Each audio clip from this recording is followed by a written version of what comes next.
முனியாண்டி என்ன மூளை அவரமா பாத்துக்கிட்டு இருக்காரு. அவரை பார்க்க கொடூரமா இருக்குன்னு ஊரை விட்டு ஒதுக்கி ஆத்தங்கரையில உட்கார வச்சிருக்காங்க. அங்க பாரு, நடுவுல தீ பிடிச்ச மாதிரி பல வருஷமா உட்கார்ந்துட்டு இருக்காரு. அவர்கிட்ட போய் கம்ப்ளைண்ட் பிரச்சனை உனக்கு எனக்கு தான். பணம் நான் ஓடுதான் கேட்டேன். நீ அந்த போய் சொல்லிட்டு இருக்க. உடம்பு மாடு வாங்கி சொல்லி பணம் வாங்கிட்டு வந்தேன். இந்த வாரம் எதுக்கு சொல்லி பணத்தை வாங்கிட்டு வருவேன். இந்த வாரம் உனக்கு வாந்தி வந்தாலும் சொல்லி வாங்கி அதுல எனக்கு இருக்கு வருது. அதெல்லாம் உங்க வகையில தான் வரும். அம்மா அவசரமா எப்படி இருக்கனா? அப்பா வந்தாச்சுல கேக்குதுல போலீஸ் புடிச்சு ஊத்துறமா. நல்லா தான் இருக்கு. ஆனா வேண்டாம்டா ராசா. அப்பன் துணை இல்லாம நம்மளால வாழ முடியாது. அப்ப இப்படி சொல்லுவா. அப்படி சொல்லுவா. அப்பா மாடி பெடல்ஸ் குத்தி ஆஸ்பத்திரியில கிடையாது சொல்லுவா. நல்லா தான் இருக்கு. நல்ல ஐடியா தானா?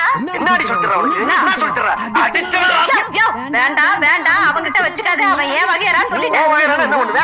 அப்பா பாரு அப்பா ஓ இஷ்ட ராசா நீ போடு.